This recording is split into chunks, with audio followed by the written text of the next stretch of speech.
Hello and welcome to another edition of the Grandstanders Live.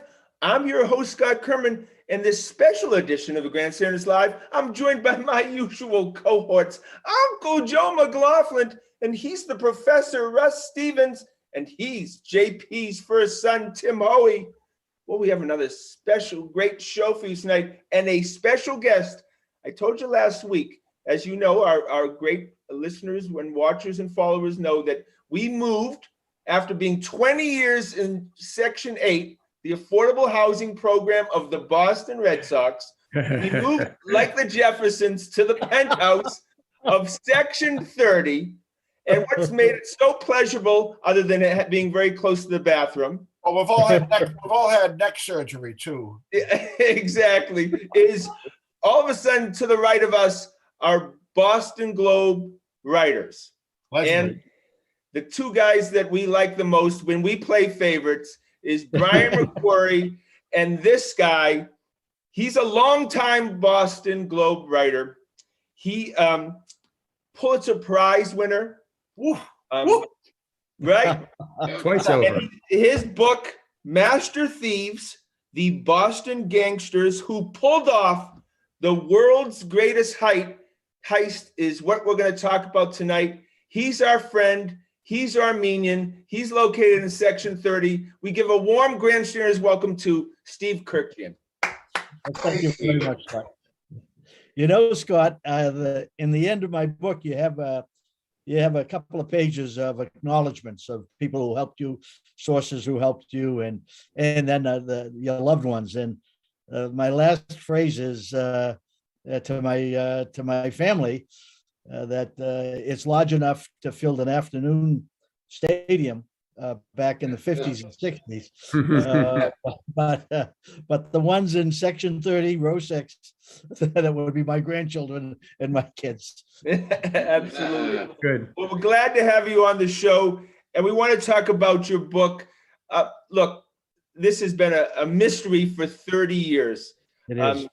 And now you become the expert in this, and it's look from the Netflix documentary. No, this has always been in the news. This has stayed in the news, and people want to know as much as they can about it. And I want to tell us about why you decided to write the book. Well, you know, I am a Boston boy. I grew up in Dorchester and went to Latin school, which is on Palace Road, right behind the museum, and then lucky enough to find my way into journalism. You know, it always seemed like this was an important story for Boston to care about. And the Herald broke a big story in the late 90s, and the Globe editor asked me to get on it for the Globe. And I got a couple of scoops that when I retired in 2008, I said, there's a hell of a book here. And spent a few years doing the research. And when it came out in 15, I really thought that there was going to prompt a break in the case. Well, so many years later, we're now looking at 32 years since the heist, and still, not only has no one ever been arrested, none of the 13 pieces has ever been recovered. And I can venture to say that no one had seen any of the 13 pieces after the theft until the Globe had a story last month, December 1, that said a jeweler who grew up in the North End, in Everett, and had an office in Boston. He had some friends, sort of near-to-well friends or associates, and one of them showed up at the office a couple of months after the theft and asked him to appraise one of the pieces, and it was the finial, which is an eagle-shaped top of the flagpole, which was one of the 13 pieces stolen that horrendous night of March 18th, 1990. And he's a very lawful, straightforward guy. And he said, I'm not touching that. I wouldn't appraise that. Get that out of here. That's stolen goods. Well, I learned of his story about 2 years ago. And I joined a group of people, 4 or 5 of us, including this fellow. And when he told me the story, I said, this is terrific. This is the first time anybody with real credibility is standing up on the record to say he had seen one of the paintings. And to me, it's an important break because the person who brought it in, I have in my book as sort of a pretty well motivated accomplice, give the motivation for why he would have stolen it.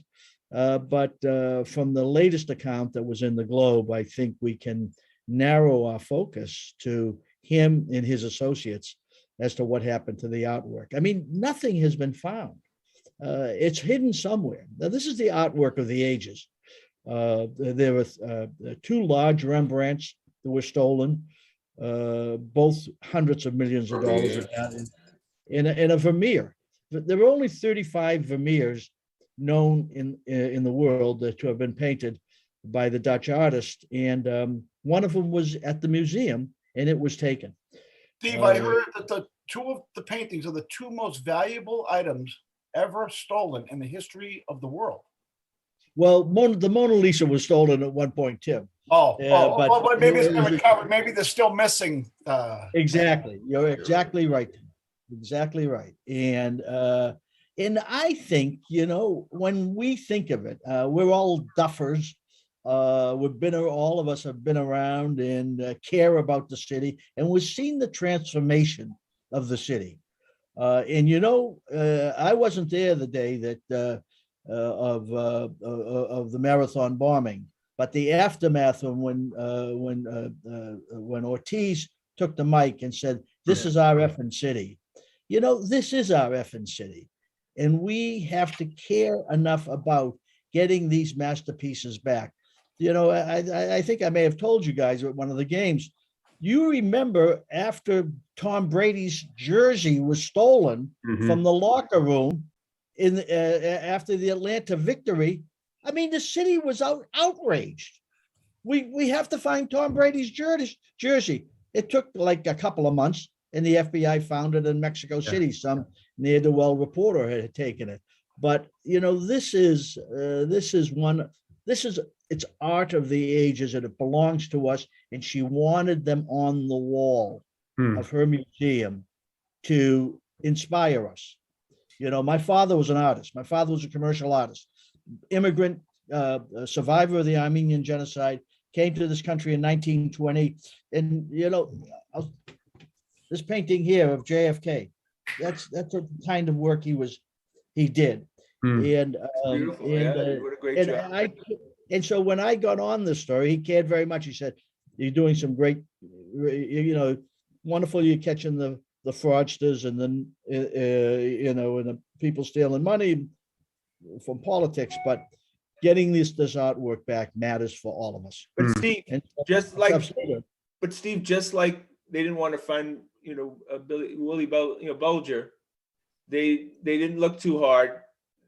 Thanks, Scott. It was an inside job. This was an inside job. The police clearly knew, and they're not interested in finding anybody. That would be an easy explanation, Scott, but I don't think it fits here. I don't. I mean, that would be to think that the Bulger. No, I'm just using that as a comparison. But I'm just comparing it. They didn't want to find Whitey Bulger. They weren't interested. They had people calling all the time saying, "We just saw him at the 3rd Street Promenade," just so you know. You don't think that there's been leads that could have led them to the people who have done this, where they ignored those? I know how hard the FBI has worked. They haven't been very, very creative. I'll say that. The way they do it is they assign one agent who's loaded down with other cases, and when he gets a tip that has depth to it, he calls in the reinforcements. And the museum has, they've taken a hit through it because their trustees had let the security fall to abysmal shape, where the kid who was doing he was on that night at the desk, letting he knew that the police officers weren't supposed to be allowed in. And he says, "Well, I just made a mistake. They look like police officers." Yeah, so he had halfway down his back, right? I just looked at a picture of him taped up. I think he might have had a few puffs. I think he might have had a few puffs before his shift too. Well, that's true. Now, Tim, that's required for that job. Do not be making aspersions about people with long hair. That's You and right. I once had I'm long just hair. jealous. I'm just jealous. Oh, Stephen, you wrote this very cool piece. I think you were getting at this a couple of minutes ago, I think in September, about after Gentile died, you Yes. thought it was time for a new approach to, instead of the FBI hoarding information, the FBI maybe knows who did it, doesn't release it.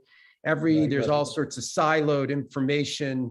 Why not open it up to social media? Why not open it up to sleuths? Why not create an environment where more people feel like they're participating in solving this crime, as opposed to waiting for the FBI to announce it? Don't you think the $10 million, is it 10 or $5 million, Steve? 10. What are we doing here? There's $10 million. That would be motivation. Going on a treasure Sight hunt. unseen. Russ, I'll get to your question, but it's sight unseen to get all you have to do is bring it in. No questions asked. Whom do I make the check out to? Statute of limitations is over. All over. And the feds have said, we won't prosecute. We won't ask you how you got this. And they made $10 million, right? Yep, there it is. That's motivation. Yeah, I thought didn't the FBI see one of the pictures, the Rembrandt, the storm, supposedly? Give me that again. Didn't one of the FBI agents see one of the Rembrandts, the storm? Oh, yeah, they thought they got a tip that it was hanging on a wall in Japan, in Tokyo, and he flew over, and it turned out to be. I have the print here on my wall here. Steve, do you think that Gentile connection was a legitimate connection? It's a little bit of tiptoeing on lily pads, but Bobby Donati, who was the now late mob associate, who brought it in to the jeweler to say, what do you think this is worth? In 1990, a few months before his brutal killing, he had a connection to the fellow up in Maine who the feds were, believing had the bigger pieces of artwork. He was friends with him. They were from different gangs, interestingly enough. Back in the 80s, there were a couple of, with the Angelos being taken down as the mob bosses in Boston, there were two gangs vying for control. And Donati was a member of the gang that was being blessed by the Patriarchas, but the other gang was a gang being led by Frank Salemi, and that was a pretty capable gang. And they were warring at each other. Donati was a member of the Patriarcha gang, and his good friend from Everett, a fellow named Bobby Garenti, who was then living up in Madison, Maine. He was on the other side. He was with the Salemi, but they were boyhood friends. You know how Boston is. Who you went to high school, into kindergarten with. No matter what happens, you can be a beggar and he can be a surgeon, but you're still going to see each other and talk about the old days at the prom or at the Thanksgiving game. That's the way Boston is. But that's Russ's. I just want to mention the jeweler is Russ's jeweler, right? Yeah, made my wife's wedding ring. Made my wedding ring. How about this? Salemi's lawyer grew up next door to me. Steve, so this is just the point, Steve. We all have connections. It's not 6 degrees of separation in this town. It's 1 degree. I taught Steve how to shoot a basketball and how to take a shot with a hockey stick. And that's exactly your point. And that's my point is, why didn't this get solved when everybody knows it's incestuous, this town? Everybody knows everybody else. Well, Steve, do you think he took that to the grave with him? Donati? Donati, yeah. No, I think from some people I'm talking to who I cannot verify what they're saying, say Donati sold a couple of the pieces, the big pieces, and they wound up in somewhere that this guy doesn't know. So my sense is he had some money all of a sudden before he was brutally killed. It's not 18 months after the theft and when he was killed in August of 91 that I think is the most important period to be focused on. I think he sold some, he got some money, but he also was looking for getting the full amount of money that he was due. So I'm thinking the only place he could have sold them would have been China, Russia, the Middle East. I don't think so. Plenty of private collectors. 781. Really? Wow. Is that right? 781. Ooh. Yeah. Not 508, not 617. 781. Okay, Stephen. So you were I want to get to poking around. Russ's. I want to get to Russ's question if I can, Okay, Scott. go ahead. You mind? Because this thing has been investigated, and they don't hold me in the highest regard, but so be it. They work hard, and I give them all the respect for the FBI and the museum security director. But they've worked valiantly. They've broken down doors. They've gotten into places that with search warrants and searched, nothing found.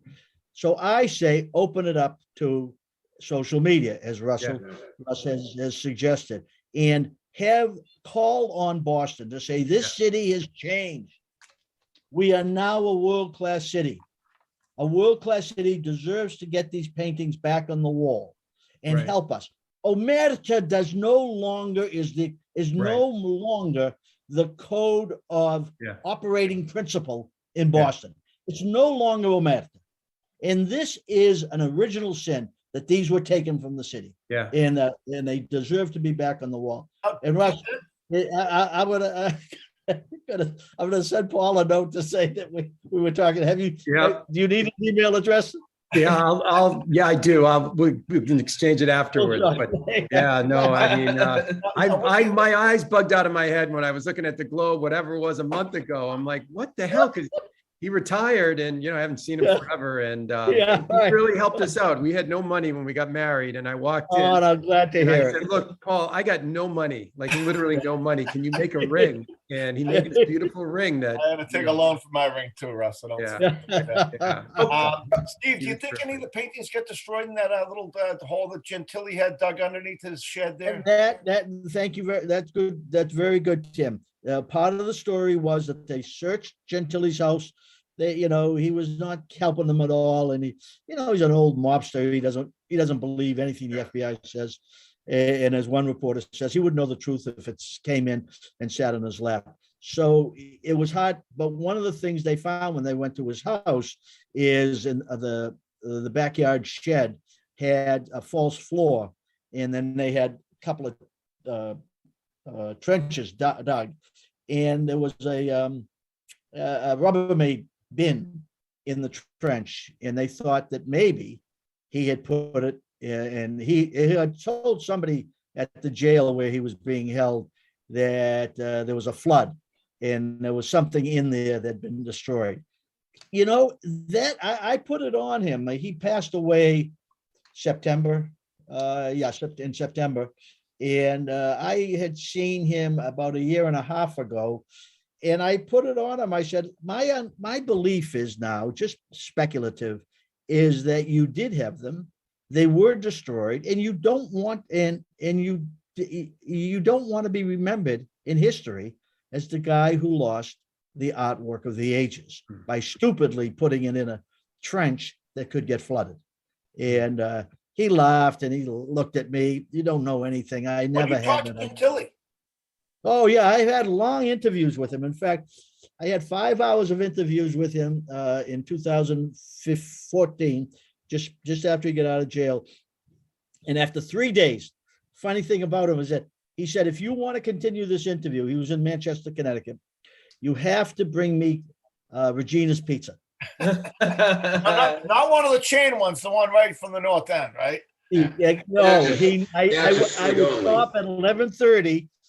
When it opens at the one at Alston, right on the pike. You went to a chain one, not the real one. He didn't say the real one, so it all tastes the difference. You know what I mean? I'd have it ready at 11:30, and I'd be at his door at 1 o'clock, and he ate the whole thing. He didn't even offer a piece. And that's the Regina either, huh? No, he didn't. That would be the first thing out of my mouth. Probably doesn't know there's more than one now. Well, you're a purist, Tim. You're a purist. We all know. That's what I wanted to say. Did anyone look? You've been in some dirty places, having done part of the spotlight crew and stuff. Right. What point did someone say, "Cut the shit, no more questions, move on"? Howie no book here. Howie Winter before he passed away, I called him up. I had heard that he was on the payroll, helping the feds helping the museum try to find it. And I called him up and he said, "Oh, God, the gravelly boy, not talking to you." So I said, "No, call back." And he said, so I called him back and his wife answered. And she said, and I was calling from my home phone here, 508 in Plymouth. And she says, 508, where are you? And I said, in Manamet, Plymouth. She said, "Howie and I got married or engaged on White Horse Beach." And so I did the charm, which is, reporters, you have an opening, you get your fingers in the crevice. And we had a nice conversation and she yelled at Howie, "Get on the phone and talk to this reporter." I love it. A lot of times they won't talk and you just send them a note, tell them the questions you need answering, hope to get answered. And 1 time out of 10, they answer.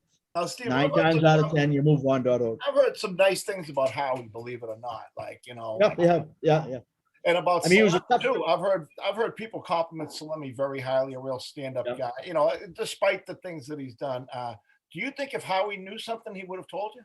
Yes, he did. Him and his then partner in crime was Jimmy Melvin, and Jimmy passed away before. I mean, these guys were 80, and they were both being indicted for some alleged extortion attempt on some lawyer. I never got straight what happened on that. He's shaking you down with his cane, Yeah. That's one of the hardest things for me to try to understand, Steve. And I heard it, that Globe podcast series was fantastic. It really brought you to a lot of those scenes. It was really, it was amazing. I had so much fun listening to that. But how many people, either not that many people really know what happened, or people are really taking this to their grave with them. Like, it's amazing how, because now everyone's aging out. So many people seem to be taking this with them. Russ, I don't think anyone knows really where it was. Interesting. Yeah. The only person that Donati trusted was Vinnie Ferrara, and Vinnie Ferrara was in jail. He was the crime boss. And Vinnie said to him, "I don't want to be at all involved. Do not steal anything to try to get me out of jail." And that was Donati's great idea, is to steal something so valuable that the feds will get Vinny out of jail. And he needed Vinny back in the street so Donati could operate and make some money. Miles Connor connection? Was he? Miles knew Donati. Donati was a twin, and he and his brother used to go to Miles's rock and roll shows at the Beachcomber and all. And Miles says, I don't have proof of this, Miles says that some months before the theft, he took Donati through the museum, through the Gardner Museum, through the Dutch room up on the 2nd floor, and pointed out the most valuable paintings that he said he needed. And at that point, Miles said to him, if I was involved in this, I would take that vase. There was a small Chinese vase in the Dutch room, and that was taken.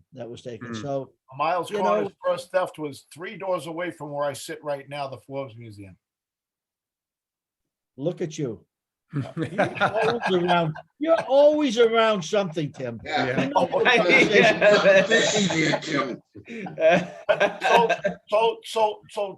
one of the theories was that he stole it to get Miles Connor out of jail. Yeah, there was when Miles was in jail, and a pretty close friend of Miles visited him out in Lompoc, California, in '90 after the theft, and said, "This was done. Try to get you out of jail and try to get Ferrara out of jail." I've never stitched that together. The fellow who went to see him is dead. He passed away, like Donati, but he was too big a guy. He was like 300 pounds. He was not. Donati has some vague resemblance to the sketch of that the 2 night watchmen gave information as to what they look like.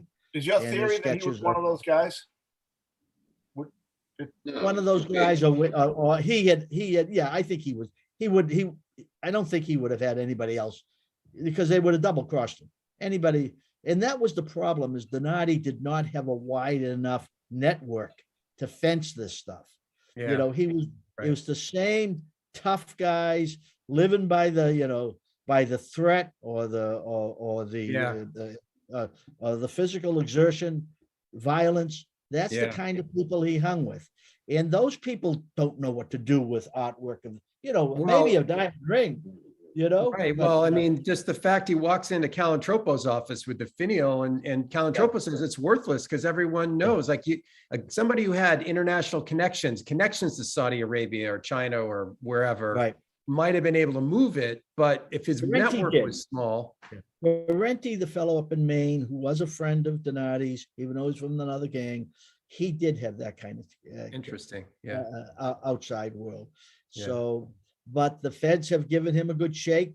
They did a whole search of his house up in Madison, Maine. They couldn't find anything. So I think it's time. I don't think anyone knows exactly where things are, but I think the feds and the museum and reporters like myself have a little pieces of information that if someone were to say, "Oh, my father, he was close to Donati, and they shared a garage," no one knows that, but if that person, I'm feeling, my sense is that person is out of Boston and living under the old world of Omerta. You don't talk.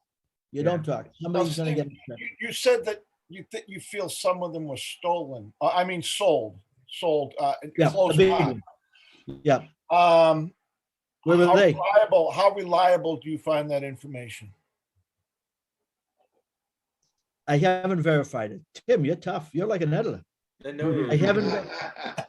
Tim, I'm trying to squeeze out by the legal guys. He's going to have like 1,000 questions for you during the season, Steve. Speculation-wise, how much? I wouldn't even put a 50-50 at this point. Yeah. I haven't been able to verify, and that's what we do.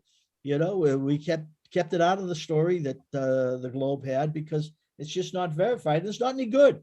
It's okay. So we have 2 minutes left. First of all, I want to mention the book again, Master Thieves, the Boston Gangsters Who Pulled Off the World's Greatest Heist. Great. Thank you for showing that.